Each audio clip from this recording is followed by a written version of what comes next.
Yo guys, my name is Games, and welcome back to Let's Play the Letter. Where we last left off, Ash is now in the mansion. He was able to find Marion down in the hidden passageway. He fell in somehow. I don't know if like the ground just kind of gave way and he fell into the passageway, but he rescued her, and we were attacked by the butler after seeing like this weird image of a woman. It was the girl with the really long curly blonde hair that we've seen through the hidden or the memory fragments. But we are attacked by him, and Isabella isn't there now. I don't know if Zach and Rebecca are there too as well, but I'm not too sure right now. But we also confessed to Rebecca or Isabella, and obviously she didn't really reciprocate the feelings. No one's gonna have anyone by the end of this game. I don't think even Luke will be with his wife at the end. I have a feeling something's gonna happen. Power still hasn't come back when we make our way downstairs. Tricky, considering the stairs to the attic are a bit old. One misstep and everyone might end up slipping and falling. You're lucky if that's all that'll happen to you. With the stairs this steep, a broken neck is a likely outcome. Thankfully, Isabella's here to guide me through the darkness. She knows this place better than anyone after all, in spite of all the misfortunes it's brought to us. Careful, the floorboards over there aren't very sturdy. Right on cue, the same board I'm stepping on creaks and suddenly breaks. The piece is falling somewhere with a dull thunk. Oh shit. Scumbag wouldn't be too happy about that. Ow, my foot. See? I told you so. You never listen to me. They renovated the whole mansion and they can't even replace one tiny part of the house. Why don't you file a complaint to BRC then? I'm sure they'd be thrilled to hear it. You know it was such a rushed job. Outside, the winds have intensified. Even from here, I can hear the gusts battering the window in the attic. It makes you wonder why up till now, the only person we've encountered from this house is the butler. Although, to some degree, that makes sense. He is in charge of running the place. Where are the other servants, though? In this storm, wouldn't anyone want to stay inside? A likely assumption is they're all asleep. The route taken doesn't really pass by the rooms that they've likely assigned to the servants' quarters. However, they've also heightened security. I brushed it off earlier, thinking they'll be posted a lot closer to where the master's rooms are, but the second floor is devoid of anyone as well.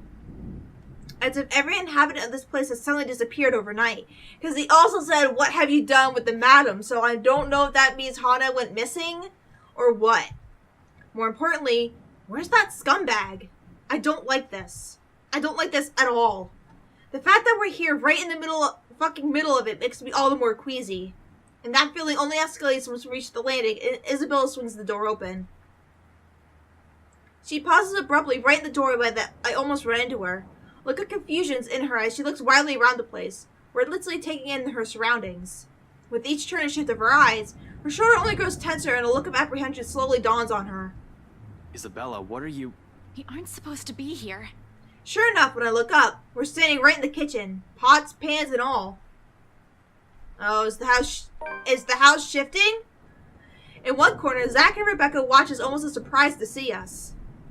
McCullough's also with them. Of course, she didn't listen to me even if we've already exceeded the 15 minutes we've agreed on. Well, the thing is, she probably has them, so she's like, okay, I'm fine, I'm not alone now. Although color and strength seems to have already returned to her, enough for her to be able to stand unassisted. The empty plate on the counter appears to have played a part in that. Good news, I guess. As for the other two, however, relieved as I am that they've had the sense to wait and not venture deeper into the mansion, I can't help but roll my eyes at both of them. Zach, I said 4 hours. I know, but Isabella asked and... Come on, bro, you know I ain't a very good liar. And it didn't even occur to you to stop her? We all tried, all right? She was out the door before we could say anything. And how did you guys even get in here? All three of them exchange a look. One that I absolutely don't like. In the end, it's Isabella who speaks up, albeit with a bit of hesitation. We heard someone scream, Ash. It led us here. Without warning, the door behind us slams shut. We need to get out of here. Screw right! I need to get these people out of here. Lucky we're in the kitchen and we have two ways out. The back door and the cellar offers. Except the hatch won't budge when I pull at it, and neither does the back door. As if something has locked it firmly on the other side. Zach also gives it a few tries, but even with the big guy's strength, it won't open. There's a long bout of silence in which we all simply look at each other, likely sharing the same thoughts. We're trapped. Something or someone has intentionally led us here. Fuck. In that same moment, once realization dawns in, something shifts again. Blood. In every nook and cranny, over every surface and in every inch of the floor.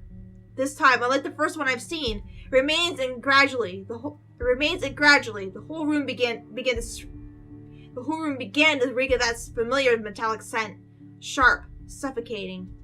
Around us, every object, including the cupboards, started to rattle as well. The sounds from outside, foreboding rumble of thunder, and even the howling winds have begun to fade away, replaced by whispers, shouts, and cries of pain.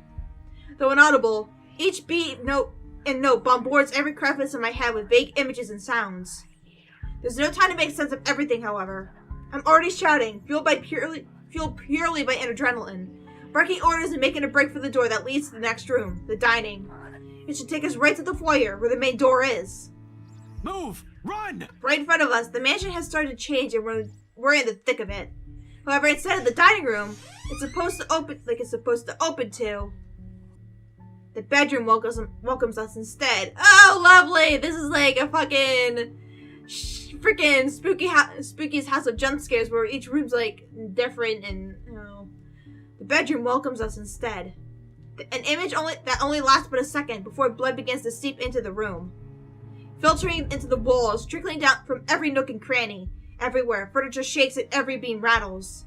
Before we can step back from the horror gradually unfolding in front of us, the door slams shut. A loud thump bringing a sense of dread and chill creeping up in each of us. Along with it is another realization. The whole place is reordering itself. With the door closed tight behind us, showing no signs of budging, even through sheer force. There's no choice but to go forward and hope to get to all gods that'll lead us to an exit. Well, there's a balcony. Until then, running's the only thing we can do, spurred by nothing but fear and a sense of desperation to live. It's useless, Ashton Frey. But with each room we pass, it only becomes apparent that the house has no intention of letting us leave. It lured us all of us here and we've fallen for it.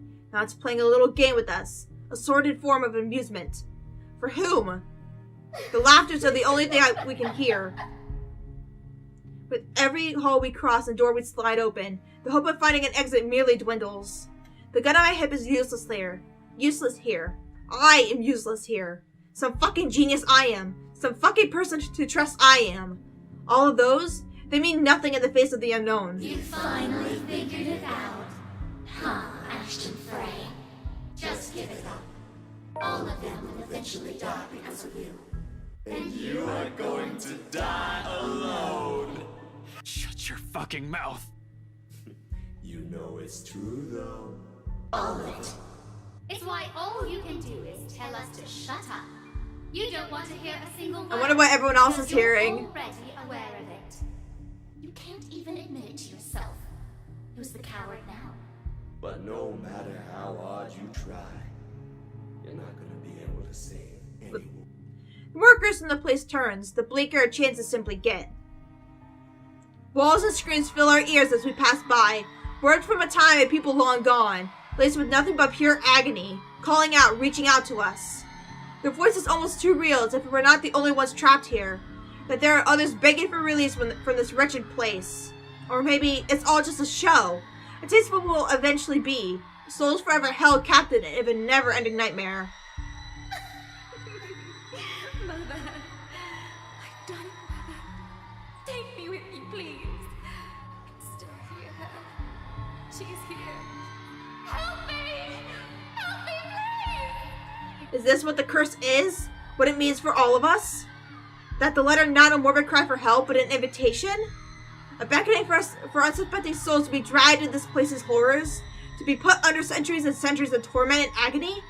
Suddenly, dying a painful death seems preferable, enticing than ending up here, living a tortured existence.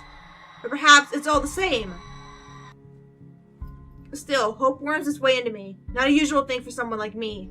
But after going through countless doors and corridors, every little sign of hope I'm willing to cling to, as long as it'll get us out of here. We're back in the dining room again. How long have we been running? How long since we've left the kitchen? At some point, I lost track of time. With the windows barred tight and the sounds lifting in the air, nothing but shouts and shrieks, it's impossible to tell. Not that it matters when an end is in sight. Shelves and furnishing bar the door, each stained with blood and gore, that if the situation isn't desperate as it is, I'll find a different way out. But there's still a gap left in the topmost part for a person to go through, as long as you use the shelves to climb. It's an exit, all right. From here I can spy the familiar walls of the foyer. Relief, only relief washes over me. Although my legs have been strained taut by all that running, and every bone and muscle in my body ache, there's only an easing. I sense the tension relieving while energy backflows through me again at the sight of an end. No sooner I'm leading us out of it. Zack helps McCullough through first, assisting her up and through the gap, before giving a hand to both Rebecca and Isabella. The moment the ladies are in, I nod for him to go through. Go ahead. I'll watch your back. Surprisingly, he does without any protests. Not that there is any need to. Sometime after entering this room, the whole place has calmed down. No wails, no whispers, just a silence too deafening. But I'm not letting my guard down until everyone's on the other side of this nightmare, safe. For all we know, this might just be a calm before another storm. Without further incident, however, Zack makes it to the other side and I'm following after him. However, an odd as this is, I turn my back from it and climb up. It's a tight fit, but I manage to squeeze myself in. The unease remains though. Maybe it's the adrenaline still coursing through me, or how easy everything has been after living through that nightmare, fleeting as it is. But for some reason, something's still nagging at me. Call it a detective's instinct or training or whatnot. I have a feeling something's happening and catches something's happened and catches unprepared. That's a weird sentence. Unconsciously, before dropping down on the bedside of this dream, my hand shifts to the gun at my hip. Instinct has never failed me before. My feet hasn't even landed firmly on the floor when... Had I known there would be a party in my own home tonight, I would have opened a bloody bottle or two. People these days, in my own home. Can you believe it? I feel so left out. A chill seeps into every vein in my body. All of a sudden, every ache, every pain returns to me tenfold, and my knees threaten to buckle at the sound of his voice. Though it appears friendly, I know it is anything but. One does not spend investigating a man like him for over a year and holding a grudge against him for more, without knowing everything about him. His quirks, his habits, I'm familiar with them all. And right now, Luke fucking Wright is beyond pissed. Shifting my gaze upwards is nearly too painful, knowing the danger. Not to me, but to those who have been lured in here by the curse. Oh, lovely! He snapped, I think. Let me read this real quick.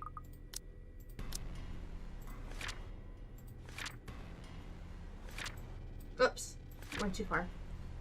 Having recovered, Ashton quickly urged Isabella to move, knowing it wasn't safe to idle. Without warning, however, Isabella slapped him.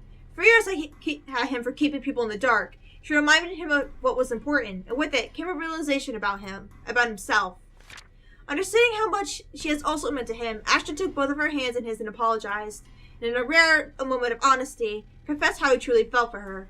However, although thankful, Isabella was unable to return his feelings and turn him down. Together, Ashton and Isabella carefully made their way downstairs. However, instead of a hallway, the kitchen greeted them instead. Before they could understand what was happening, it slammed shut behind them, and the whole mansion had started to shift. The gun catches my eyes first. Next to the smarmy smile on his face while he holds McCullough, Zack, Rebecca, and Isabella at gunpoint. It's sight, enough to lodge a painful thorn up my throat. I've been too complacent, too focused on other things that I've completely set aside the fact that scumbag will not be too pleased to see us here without knowing our reasons.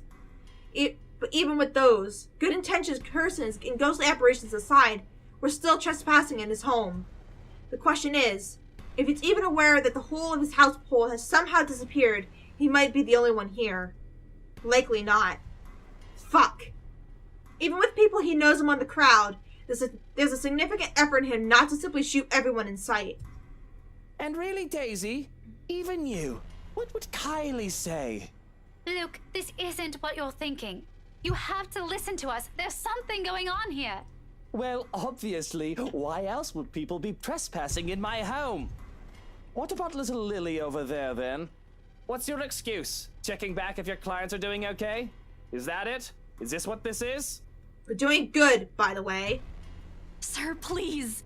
Oh, please what? Becca's right, sir. We need to get out of this place. You need to leave. Tut tut, not a good enough excuse, darling. He's not gonna listen. You people are the ones who need to get out of my sight. Don't worry, I might consider pressing lighter charges for the woman. Can't say the same for the rest of you, but really now. I swear the people of this city need to be taught the meaning of privacy. This is how you want to start the week. Why don't we just go with a bloody massacre if we want to surprise people in their homes, huh? Casually, he waves the handgun at them as if it's a mere toy, and his words are no threat. The safety's off on his. Nothing stopping him from pushing through with his words. Call me paranoid, but the slight gesture, I draw my own and level it at him. Finger on the trigger and ready to release the safety catch in case things go south. He's quick to train his own on me, though. And just like that, we're at a standstill. Now, Feathers. Manners. You're in no position to be pointing that gun at people. Why don't you put yours down first, and then we'll talk about manners. Oh, he talks back. The gall! You know, your kind pisses me off so much. Shooting him right now would be so worth it, with the way he stares at me like I'm a damn pest. But this isn't what I've come here for. I'm not a murderer, as much as I loathe him. I'm not the kind who will kill people in cold blood, for my own gain or amusement. The law will bring him what he deserves one of these days. At the moment, however, we're all in the same boat with this curse, and he needs to understand that. The longer we stand here, the more time we're wasting and losing, something we don't have much of. How can I convince him? The scum is so full of himself, prefers to hear the sound of his own voice than make more than those of the people around him, no matter how much sense they make. Probably the only way I can make him listening is if I beg. No way in hell that's happening. Maybe I should limit the immediate danger first and disarm him. Oh, shit.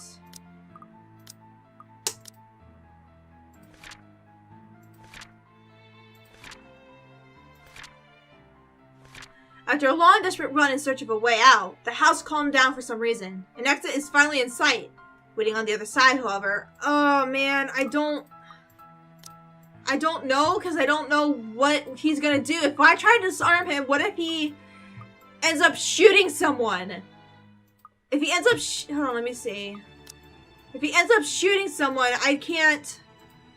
Oh, God. Or even shooting me! What if he shoots me? Fuck.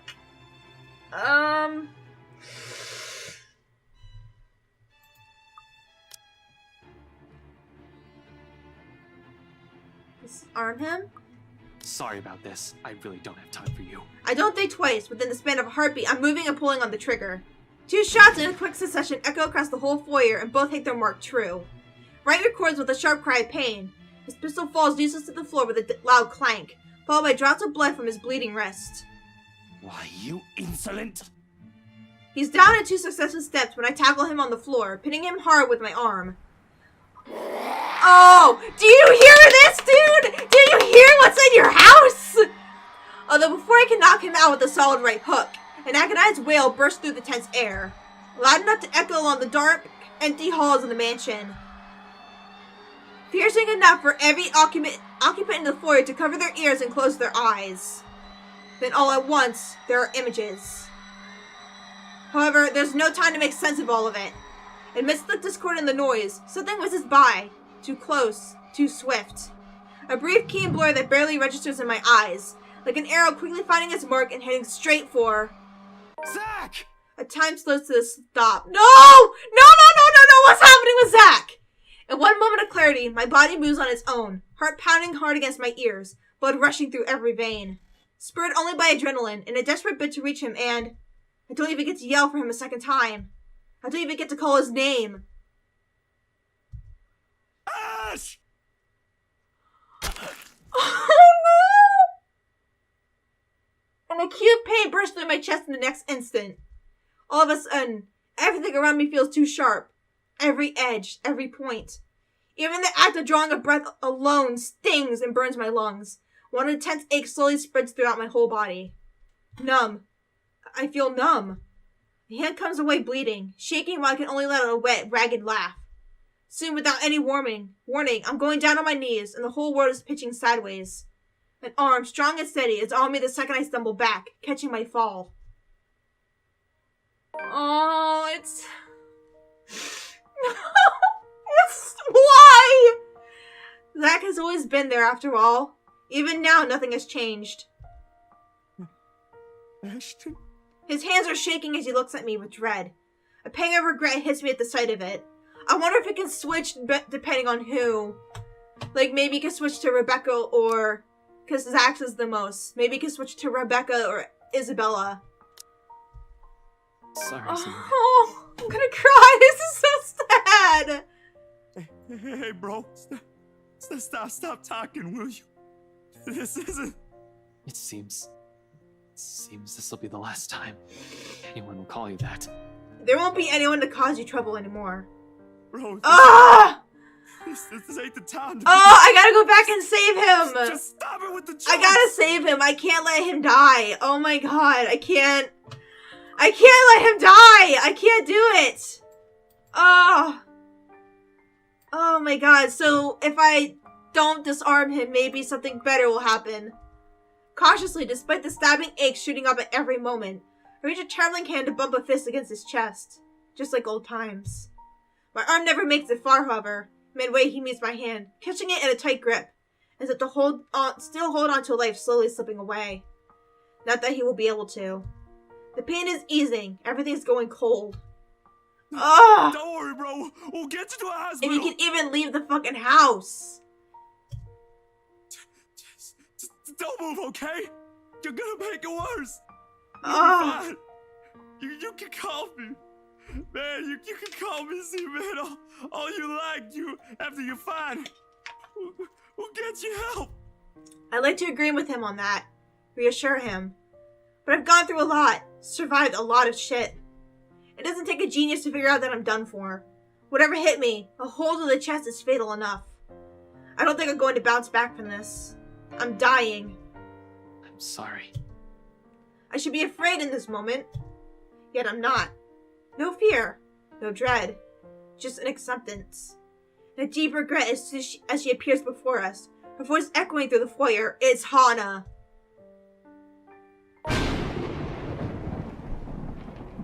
At the top of the stairs, Hana Wright stands there, pale as death, an expression eerily calm. I can't help but think there's something wrong. My gaze darts around, wary of her, but soon enough I realize what's wrong when she speaks. She's wrong. I told you, didn't I? Everything you're doing is useless, Ashton Frey. And now, you're dying. Meddlesome fool. Hana? Yeah, now you know. Oh, Luke, darling, my love. What do you think you're doing out here this late? Outside, another streak of lightning flashes and a clap of thunder ripples across the sky. Here, there's only a whispered sigh, a fading breath, and a lone heart that beats hard one last time. She got one thing wrong, though. I did not die alone. Oh!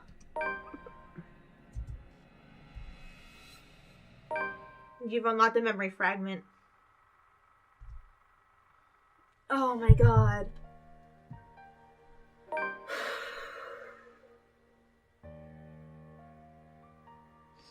Alright, I gotta go back. I can't leave him dying like this. I can't do it. Okay, let's see what happens when we beg him to listen. My life's not the only one at risk, however. There's Zach. There's Rebecca. There's Isabella. McCullough's here as well. We're all unknowing victims to this fucking curse. I'm in no position to pick who to save and who I should simply let die. I suppose my pride could take a few hits and I can set aside my beef with this asshole. Taking a deep breath, slowly, I lower my pistol. Though still on the edge and at ready, in case he does something, I do my best to assume a less aggressive stance. Listen, Wright. I need you to... You broke into my house, and somehow, you expect me to listen like a good little boy. Are you a bit touched in the head, Feathers? I'm not the one breaking laws here. Look here, fucker. If I wanted you dead, I could have done it so many times already. In fact, I can easily shoot you down right here, right now. and you won't be able to do a damn thing, even with that gun. Suddenly he laughs, almost howling in fact. Like I've just told him the best joke he's heard all his life. But, shit. The only thing missing for him to keel... Okay. The only thing missing is for him to keel over and start rolling around on the floor. All while I do my best not to sock him with the sorry end of my pistol. You have guts, Feathers. You have guts. Did you hear what you just told me? You've just threatened me inside my own house. My own home. You know what I'm thinking right now? In another lifetime, we would have probably gotten along No. well. He's right on that at least. I might have ended like him. If I didn't have Professor Andrew, Rebecca, Zach, and Isabella. One mistake and it would have been too late for me. With his laughter rings all those possibilities I could have lived, but I've never been given the choice. All because I have other people with me. People who care. A sobering realization. But not so much when suddenly his chuckling stops. In 2 heartbeats, he marches towards me, grabs my collar, and aims his gun right at my head. Ashton? Luke, no! What was with the... Hey, now What was you with that two, weird I'm sure we can all Isabella talk about this line? first. At this distance, a slight flick of that finger on the trigger will be able to do more than kill me.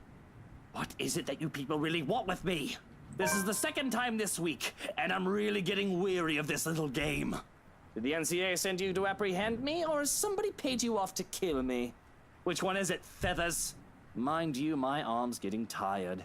Better answer quick if you don't want to beat the business end of this gun. I keep my eyes trained on him, in spite of the huge threat he poses right now. Because if there's anything people like him, like us, prefer, it's honesty. You don't get that impression without keeping a solid eye contact. I'm not with NCA. I'm just here to help. There's something else in this house, and we're all in danger. You have to believe me, right? You need to let us go. You need to get out of here before it's too late. If you want to keep your sorry ass alive, you'll listen to people with more brain cells than you. Yeah, you'll realize once you see your wife on the fucking top of the stairs, looking like she's fucking ripped from the Grudge. Why, you insolent! His finger moves, but I am prepared, my hand ready to reach out, disarm him, and knock him out. If I have to drag him out of this place unconscious, to keep him from suffering the fates of every other person who's died from this curse, so be it. However, before either of us can fire a shot or tackle the other to the ground, another voice echoes through the foyer. A small little thing compared to the storm raging outside. It rings the bell nevertheless, causing all of us to stop and turn. There she is. At the top of the staircase, Hannah Wright stands there, pale as death and expression eerily calm. I can't help but think there's something wrong. My gaze darts around, wary of her, but soon enough, I realize what's wrong when she speaks. She's wrong. Oh, Luke, darling, my love. What do you think you're doing out here this late? Outside, another streak of lightning flashes and a clap of thunder ripples across the sky. As if this whole thing can't get any more foobar than it already is. Oh! Oh, so it just ends off there. Okay.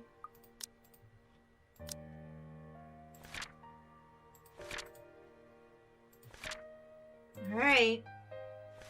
In spite of the danger Luke Gray posed at the moment, Ashton lowered his gun and aimed in an imploring tone towards the man he hated. Amidst the tense air, a voice suddenly echoed in the foyer. There at the top of the grand staircase stood Hannah Wright. Okay, and let's see what's going on about Luke. A prostitute's son! He spent his childhood roaming the streets begging or pickpocketing in order to avoid home. Home meant a too-drunk mother and her equally drunk clients, some of who would take a beating to the child out of anger if he so much as looked at them the wrong way. That meant he was always in trouble in one form or another. Nothing was done to correct it until, in a sober moment, his mother found out about the abuse and promised to take better care of her son. Luke was happy for a while, but his mother's bad habits led to an early grave and left him orphaned until his biological father, a businessman with no legitimate heir, sought him out. So, he didn't have an good early life either. He was trained to inherit Wright Enterprise, but along the way, got mixed up with illegal activities. That put the company in a bad spot after his assistant ran off with a large sum of dirty money. Bankruptcy would have been inevitable if he hadn't married Hannah. Alright, and let's see how long Luke's tree is. Ah! God damn it, Luke!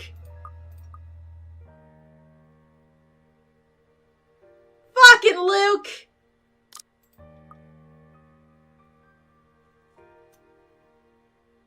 Okay, why is... Oh, God. Oh, my God. Oh, no. Another long and exhausting day at work, and I still have so much to do. Sometimes I wonder why I still bother. I can surely afford to retire, leave the business to trusted colleagues. Even if they make enough only to break even, I have enough money to last us a lifetime or 3. I could send 7 children to college if I had any. Not that I plan to. But the problem is obvious, isn't it? I don't trust any of the lot. It has to be me because they might get it wrong. I don't want to retire and suddenly wake up one day to find that everything has gone down to the shitter. Maybe I should hire McCullough as a personal assistant. She seems capable and trustworthy enough. It's hard to find someone who isn't trying to butter me up and trying to curry favor with me. Christ, I'm knackered. Who do I have to kill to have fewer problems around here? I'm not really allowed to complain. I chose this path. But that doesn't stop me from doing so as I throw my shoes off and let them land wherever they please.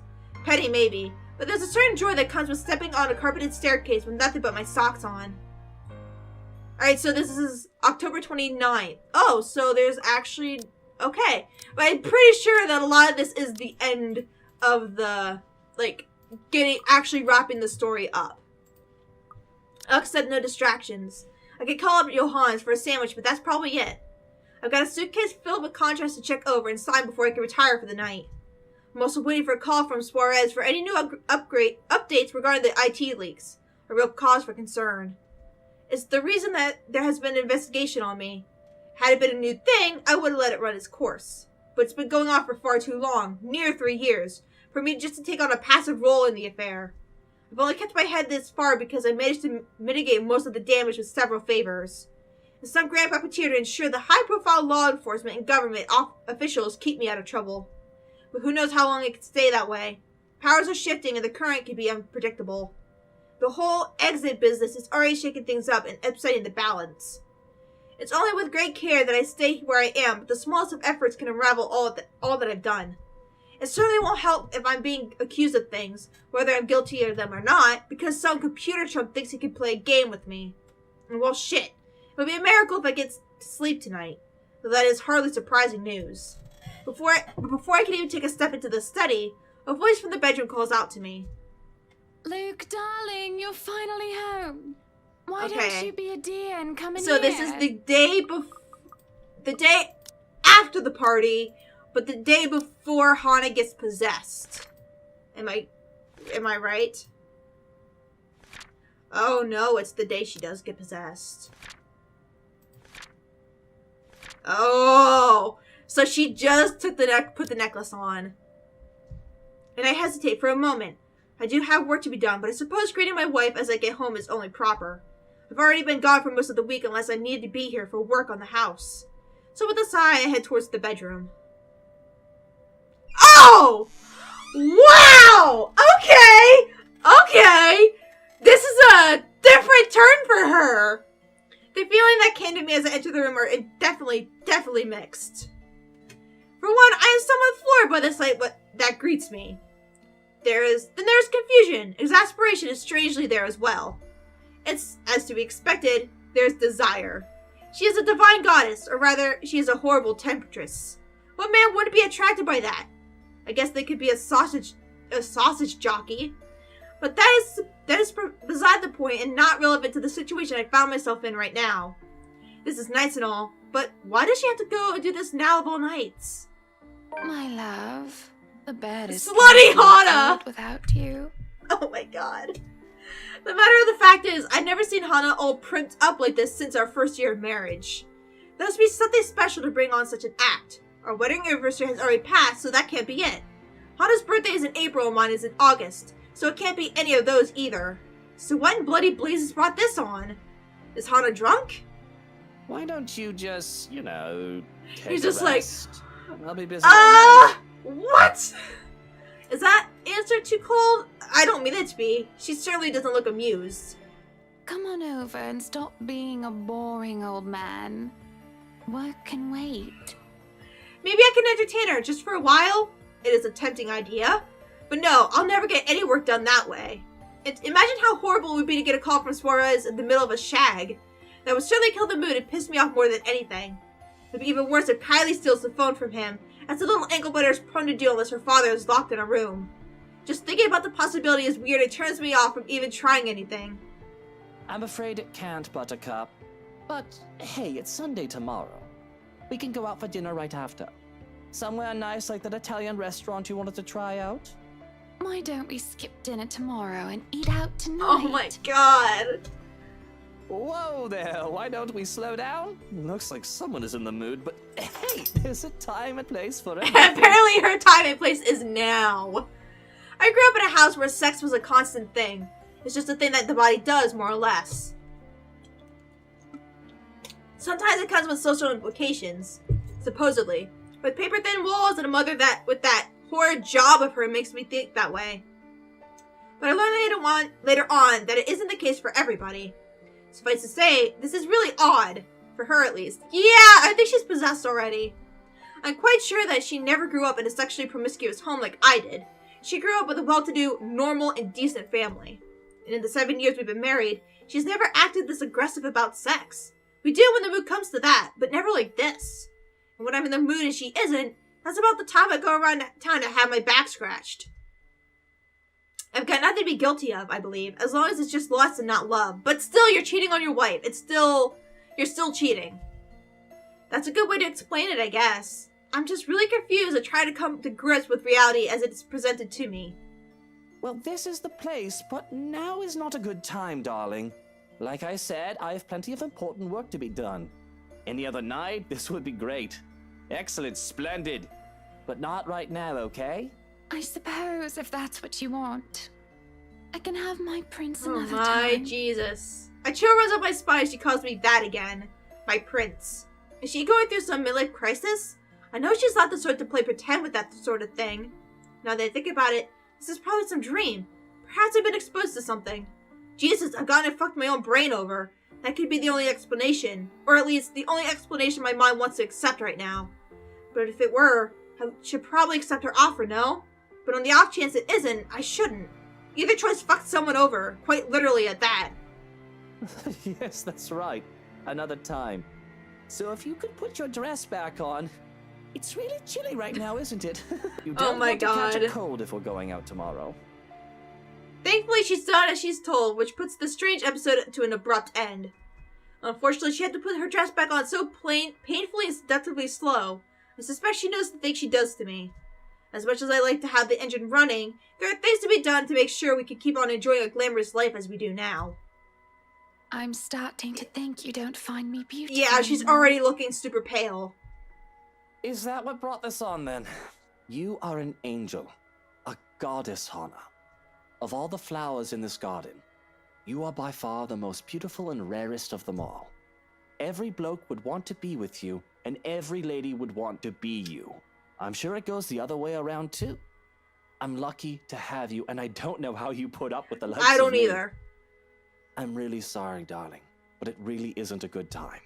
I don't quite think little Luke is up for some fun just yet either. Not after the blow he had been dealt with by a violent ginger harpy. Oh. That did happen, didn't it? It does hurt me to see her upset because of something I've done or said. It always does. One can't always get his or her way, though. At least society would like you to believe in order to soften the blow of disappointment. And I'll have to take their side on that just this once. Pulling her in for a hug and a peck on the cheek, I'm quick to pull away before I change my mind and make it more than that. I can at least give her those. Chin up and smile. You'll get wrinkles frowning like that. And beauty sleep helps. She looks like it's already taken effect on her. The amulet, necklace, whatever. Of course, my prince. I suppose I can do with the sleep. The smile that lays up on her face is enough to make me forget about the oddity that had just transpired. I still don't understand this whole prince thing, though I'll let it slide for now. Seeing her with the golden locks and that silver dress, it always makes her queenly, with due respect to her majesty, of course. Despite that, there's just something off. Hana, before I go, what happened to your necklace? The blue diamond. The fact that she seems confused feels off. Whatever do you mean? Oh, that old thing. It's somewhere in the vanity drawer, I think. And to be so aloof about it? What? But wasn't that from your father? It was a priceless heirloom to be exact, handed down from one generation of Evans to the next, whether it be to a wife or a daughter of an Evans. I know that Hana treasures it so, especially after it was given to her by her own mother's passing. Then, what is it with that ugly thing dangling around her neck? Looks more like a choking hazard than anything. It was, of course it was. I just thought a change would be nice. Can you change back? I don't think I've seen her wear anything else in its place. A change it is, but not an entirely welcome one at that. I see. I suppose that makes sense. Well, not that it matters, but I like the old necklace better. At the very least, we can have it cleaned and polished while you're not wearing it. Remind me to have that done in the morning. Whatever you wish, my prince. Right. Right. You have a good night then, Buttercup. He's like, I don't want to go back. I just want to go to my study and hole up in there for the rest of the night. With a shake of my head, I don't waste any more time than I've done already.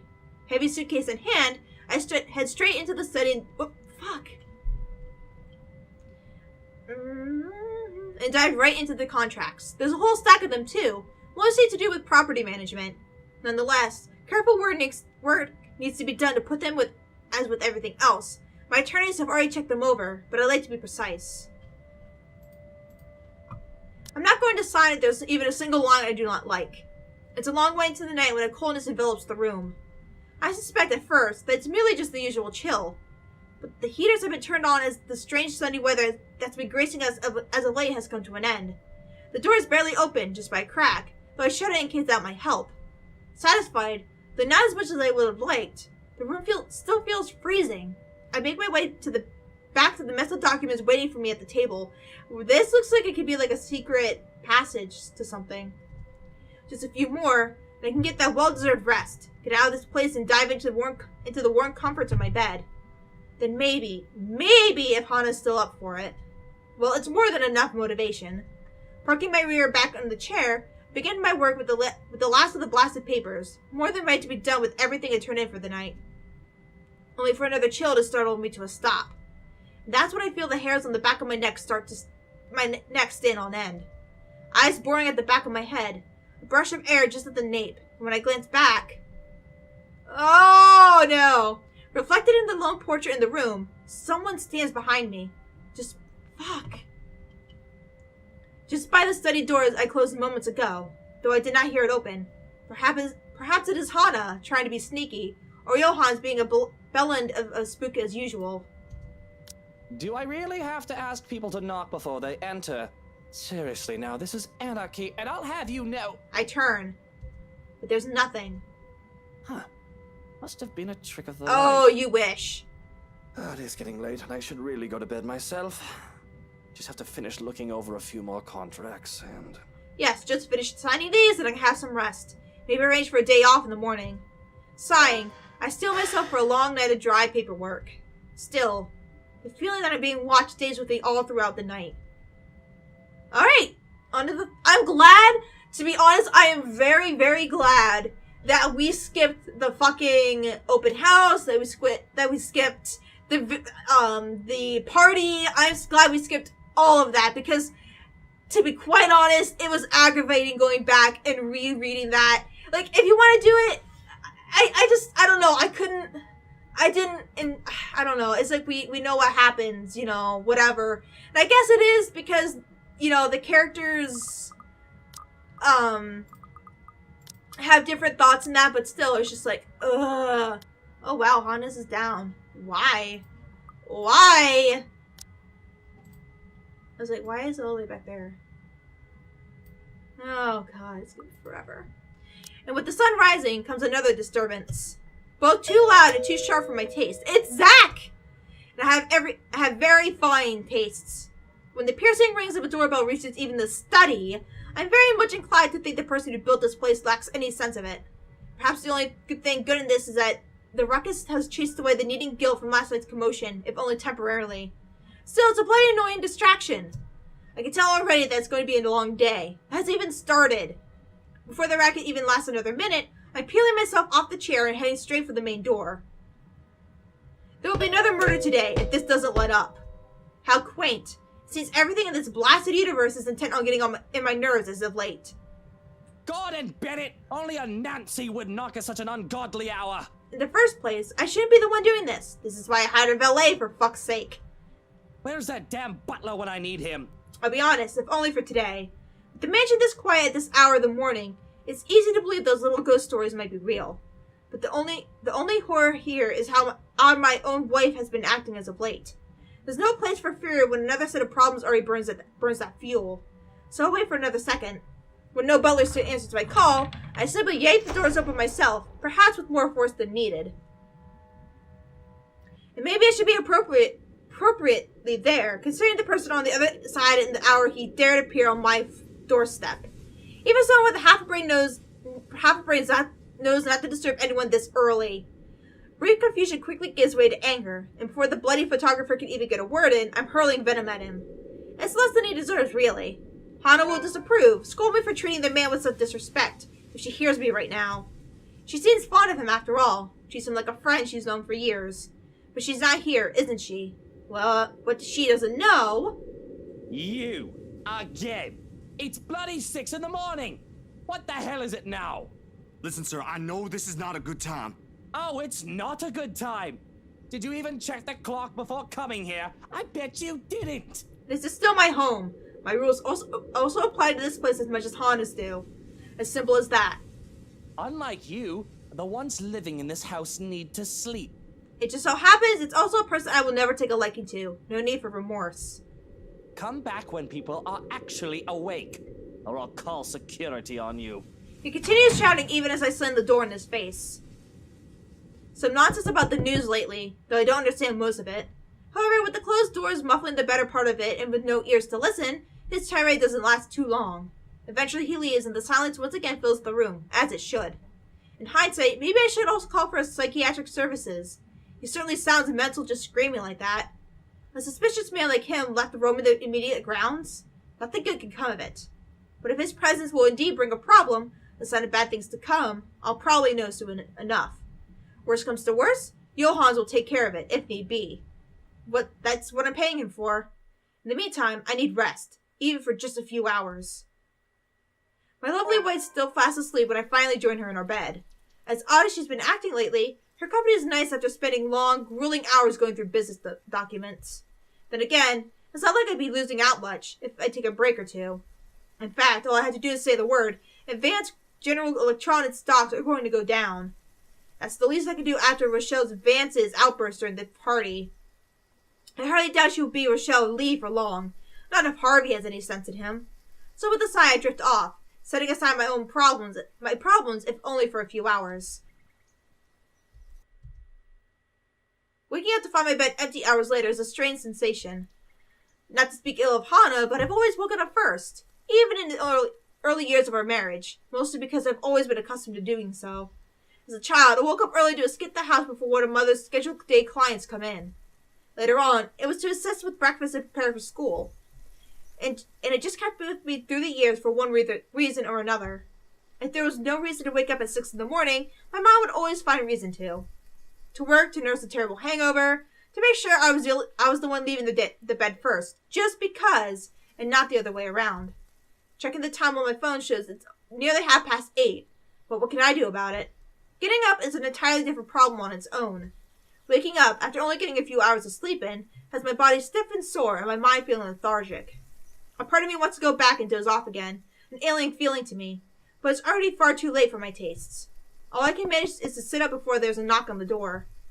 Yes, come in. I'm decent. I don't see why you have to knock. Even if I was only in my knickers, there's only two others inside the house aside from myself.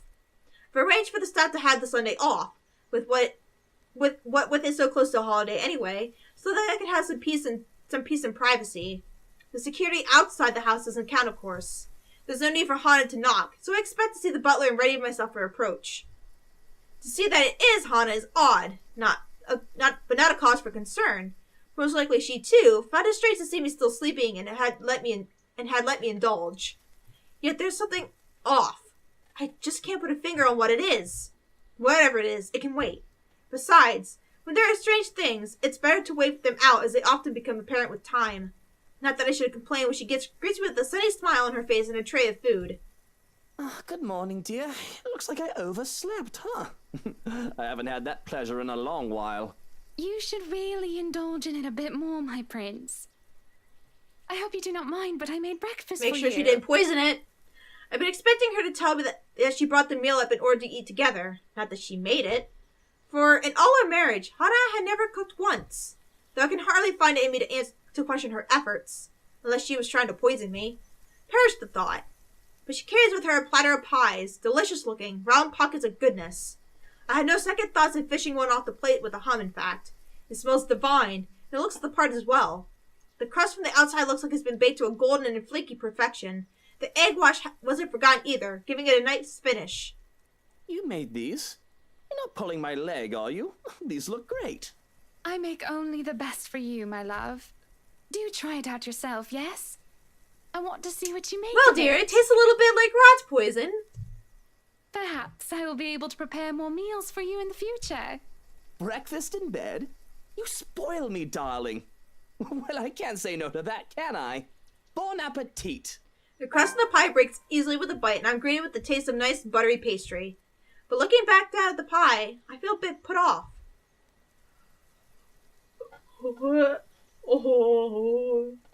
The meat is rather a tad bit soggy, though I can't place what would make it that way. It tastes of turkey more than beef, though an old one at that. There's no real sauce of marinade to excuse the juice. There's hair in it! Do you not see that? It tastes like turkey that's been kept too long in the fridge after being roasted and carved. Definitely white meat, at the very least, and well done as well. The thing is tough enough, stringy and sinewy, which would say it's more muscle than anything. And What is? I sputter, try to spit out whatever it might be. A few fine strands of something thankfully comes out. Although, if I swallowed any, it's far too late. Not unless I want to act like a cat trying to cough up a fur ball. It's just unfortunate the odd sensation of being stuck in my throat still lingers. Even as I down the glass of juice she has brought with the meal. Buttercup, are you sure the ingredients you used are clean? Oh, I do apologize. That must be... You know, Chef has been feeding some stray cats lately. There are some roaming around the property. I saw him petting one just the Hana! other day during his break. Hana! Said he found it in You the did cellar. not put cat meat in there! Oh god. She did not fucking put cat meat in the fucking pastry! Oh. But you have nothing to worry about, my love. I took care of it.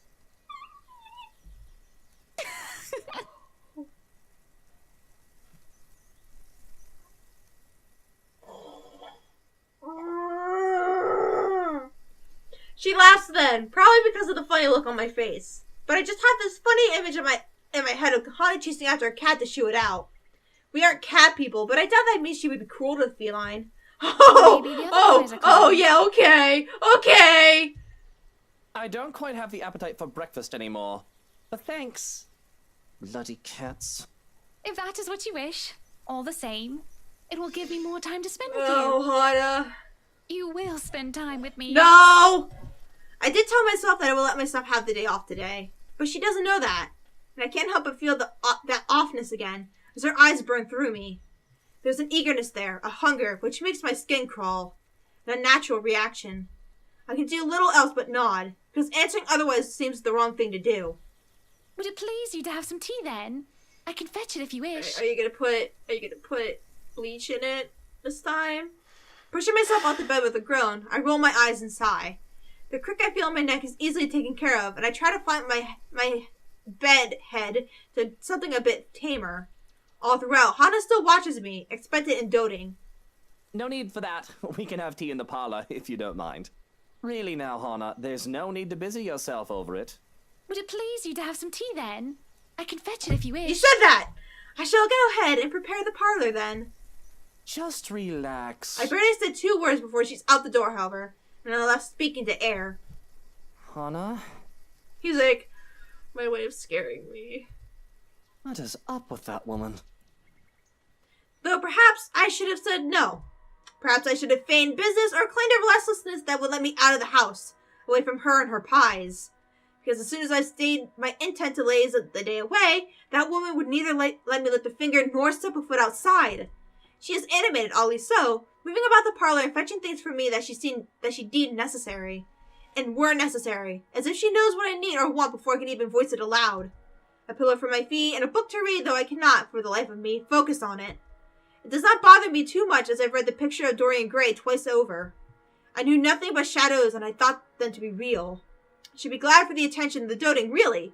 Instead of an uneasiness instead, an uneasiness settles itself into my stomach. Maybe if she was normal. Relax, dear. Maybe she was fucking normal at this point, but she is not right now. But anyways, I'm going to go ahead and leave this off. Oh god. I am so glad that Luke is experiencing the shit. Oh, and I'm not ready for how long his is. But like I said, I think a lot of it's going to be him experiencing the curse,